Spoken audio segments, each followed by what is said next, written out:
বিসমিল্লাহির রহমানির রহিম। কাছে কিংবা দূরে, স্বদেশী অথবা প্রবাসী, যে যেখানে বসে আমাদের এই ভিডিও দেখছেন, আপনাদের সবাইকে জানাচ্ছি অনেক অনেক প্রীতি এবং শুভকামনা।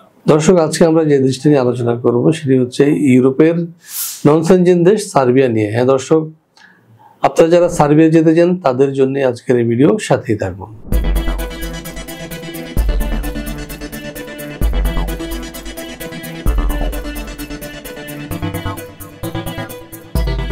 দর্শক, আপনারা নিশ্চয়ই জানেন যে ইতিমধ্যে অনেকেই কিন্তু সার্বিয়া গিয়ে পৌঁছেছেন এবং কাজ করছেন। অনেকের অনলাইন হয়েছে, ভিসা অ্যাপ্রুভালের বাকি আছে, আবার অনেকে আবেদনপত্র জমা দিচ্ছেন। তো দর্শক, আজকে আমরা আলোচনা করব আপনারা কিভাবে সার্বিয়া যাবেন। শুরুতে চলুন জেনে আসি কেমন দেশ এই সার্বিয়া। দক্ষিণ পূর্ব ইউরোপের একটি স্থলবেষ্টিত দেশ সার্বিয়া।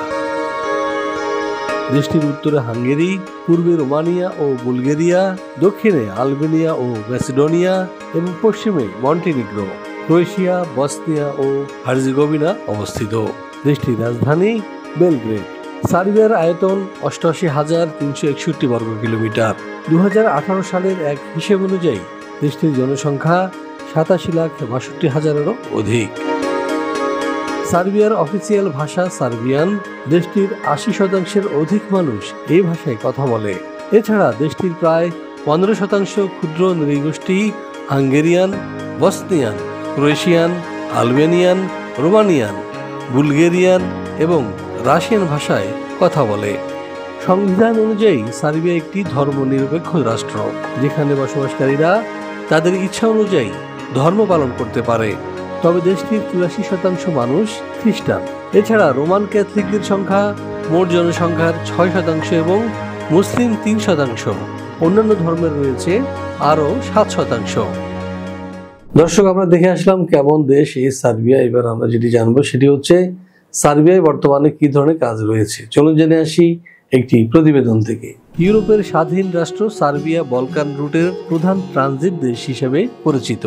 দেশটির অর্থনীতির বেশ কিছু খাতে চলছে গুরুতর শ্রমিক সংকট, কেননা প্রতি বছর আনুমানিক ৩০,০০০ সার্ব নাগরিক দেশ ছেড়ে চলে যাচ্ছে অন্যত্র।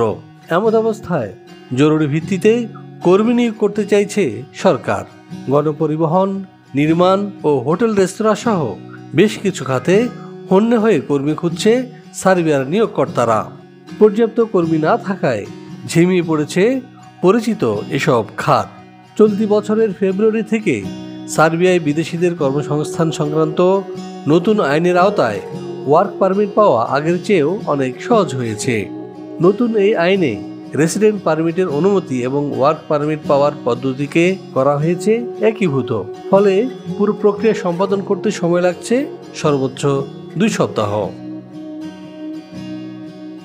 হ্যাঁ দর্শক, আমরা দেখে আসলাম কেমন দেশ এই সার্বিয়া। এবার আমরা যেটি জানবো সেটা হচ্ছে এখানে কি কি কাজ রয়েছে।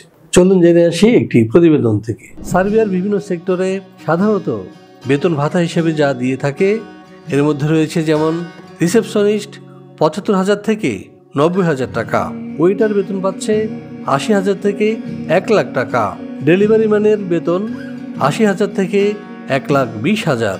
এছাড়াও ড্রাইভিং পেশা যারা যুক্ত হবেন তাদের বেতন ৬৫,০০০ থেকে ৮০,০০০ টাকা।